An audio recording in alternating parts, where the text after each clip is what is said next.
Dünyada bir insanı en zorlayan şey karar vermek. Çünkü önünüze bazen 2, bazen 5, bazen 10 seçenek çıkıyor. Bunlardan birini değerlendirmeniz gerekiyor. Hangisinin doğru olduğunu bilemiyorsunuz. Bizim önümüzde de gerçekten önemli bir uyarı vardı. Önemli bir hava tahmini vardı. Ve sabahın erken saatlerinde gök gürültülü sağanak yağışla gözümüzü açtık. İşte 5.30-6 falan gibi genelde uyanıyoruz. Daha erken kalktık.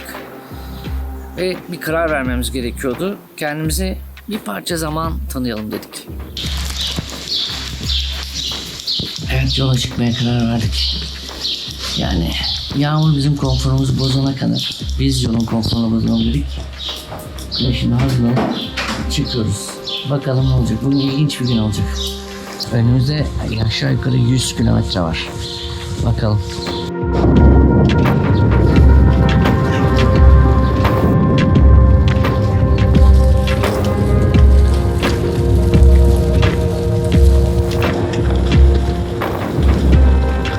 Şu anda her şey yolunda gidiyor. Arkada manzara muhteşem. Böyle bir patlıyor. Bulutlar üzerimizden batıya doğru akıyor. Daha doğrusu bilmiyorum, deniz üstü açık. Sahilden gittiğimiz sürece iyi olacak gibi gözüküyor. Yakalarsa da yakalar. Güzel çıktı. Şimdi devam ediyoruz. Şarköy'de Kaan Apart'ta bekleyip durabilirdik yani. Evet. Ya onu da konuştuk yani. Öğleden sonraya kadar bekleyelim. Tarık gelir bizi alır. Aynen. Tarık olmazsa toplu taşıma. Ama işte daha önce yaşadığımız şeyler olduğu için bunlar. Ya her karar bir bedeli var. O bedeli yaşıyorsun işte. Şimdi mesela bu ödül gibi oldu. Uyarıların aksine hava gittikçe güzelleşmeye başladı. Biz de Koca Ali köyüne geldiğimizde oturup rahat rahat kahvaltı ederiz diye düşündük Ali ile.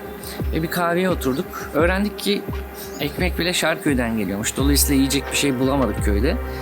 Ama bu arada rotayı biraz tekrar elden geçirelim dedik. Ne yapabiliriz, ne edebiliriz? Önümüzde yağmur var mı? Hava durumunu kontrol ettik.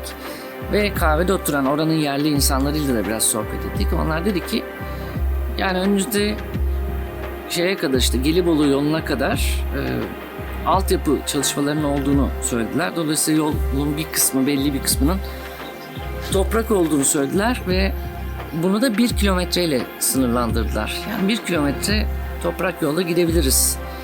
Yani en fazla biraz çamur olur falan filan diye düşünüyorduk. Ama durum hiç de öyle olmadı.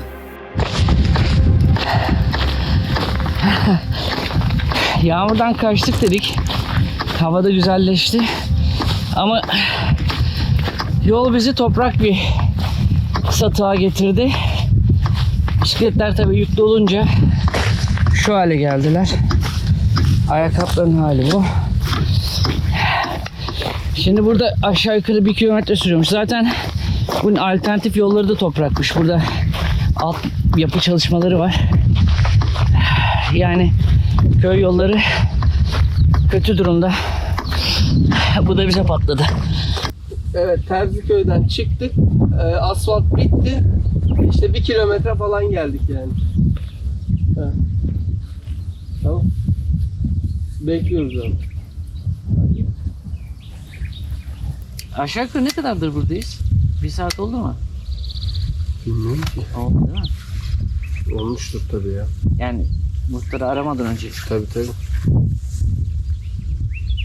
Geldik. Sen bisikleti aşağı indirdik. Buraya yürüdük. Tabii 1 saati geçmiştir.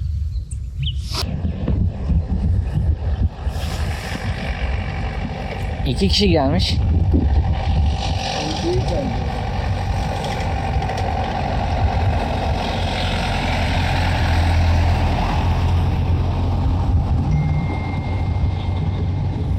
Herkes selam veriyor, geçiyor abi. Bir türlü daha...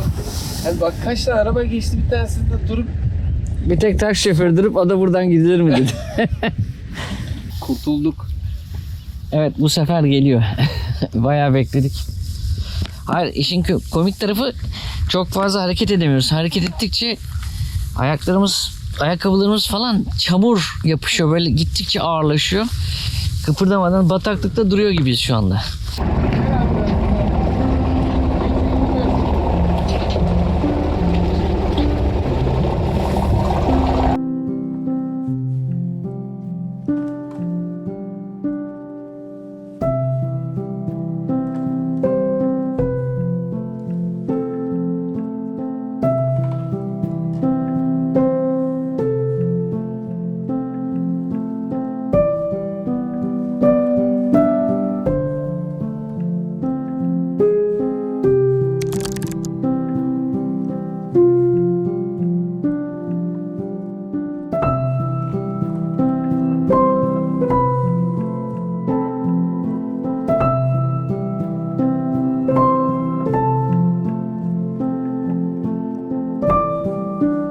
Efendim yine yoldayız. Yine yola çıktık. Etabı bitirmeden gitmeyeceğiz dedik. Zaten ıslandık.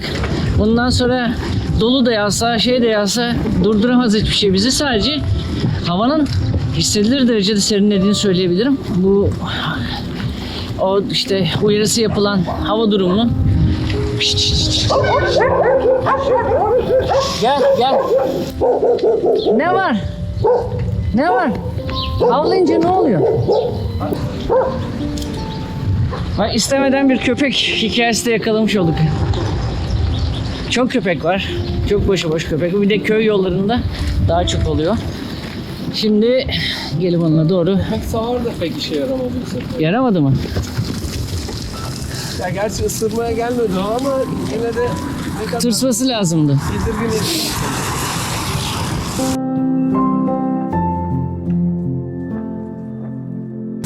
Tahta Yağmur'un göbeğine gidiyoruz.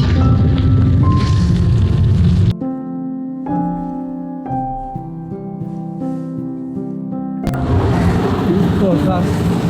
Çiğdekten yağmurda. Tamam. Bizde bir 20 kilometre var. Oraya daha. 15 kilometre işte. Öyle bir şey diyelim. Ama güzel oldu ya bence. Ben hep şey düşünüyorum ya. Nasıl patlıyor bana? Bisiklet asla yolda kalmaz. Hani araba kalabilir. Basit yani şey yok, bir mekaniği yok çok fazla. Ama nasıl elimizi kolumuzu bağladı. Hiç Yok düşünmüyorum. artık bisiklet gitmiyordum. Şöyle Evet. bir de bisiklet tutmak zorundasın. Böyle durduk. Bir müddet şöyle aramızda 5-10 metre var. Böyle bir bisikletimizi tutarak birbirimize baktık. Güzel. Ben şu gözlüğü göreceğim abi.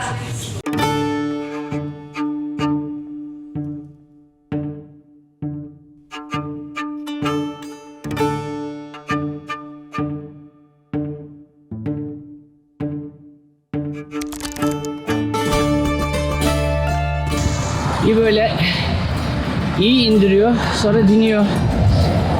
Sonra tekrar yağıyor. Çok şiddetlendiğinde bir yere sığınıyoruz falan. O şekilde yola devam ediyoruz. Ama artık o kadar ıslandık ki bir yerde durup sığınmanın da çok anlamı yok. Bu sefer üşüyorsun.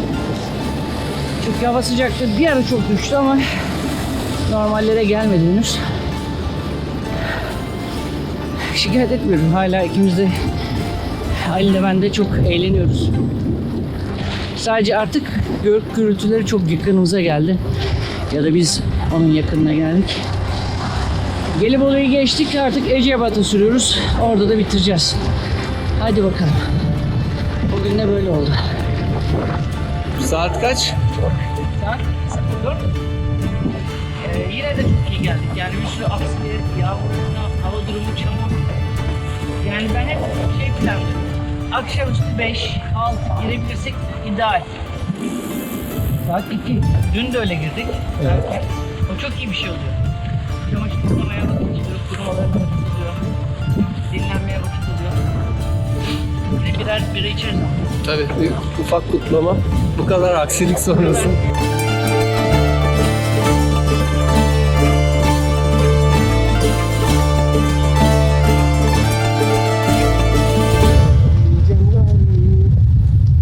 Ne kadar ağlasam boş, ne kadar Az evvel onu konuşuyoruz Ali ile. Dün uçmak da biraz şeydi, böyle fiziksel olarak limitlerimizi denediğimiz bir şeydi. Ama çok eğlendik. Bugün ise son 20 kilometre bizi, hatta günün tamamı belki de mental limitimizi test etti. Özellikle son 20 kilometrede az daha pes ediyorduk. Yani o kadar yanımız sıkıldı ki son 20 kilometre pek sevimli geçmedi. Ama artık finalize ettik. Bitirdik. Artık Eceabat'tayız.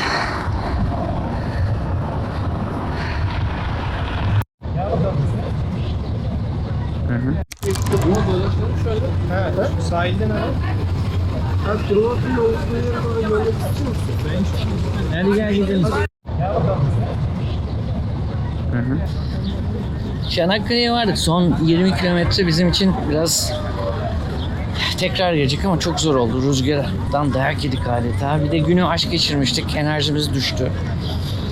Yani gerçekten bir gün fiziksel olarak kendimizi test ettik az evvel söylediğim gibi. Bugün de mental olarak test ettik. Ve akşamüstü Tarık aramıza katıldı. Biz buraya geldiğimizde Tarık da Çanakkale'ye girdi Bodrum'dan.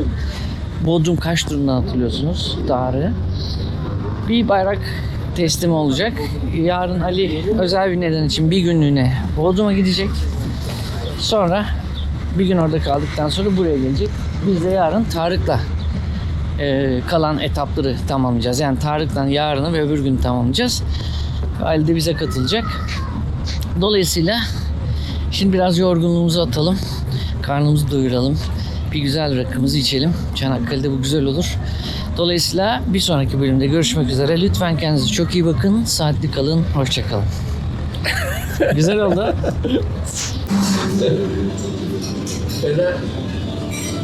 Yok Tarık geldi işte bugün. Bayrak teslim.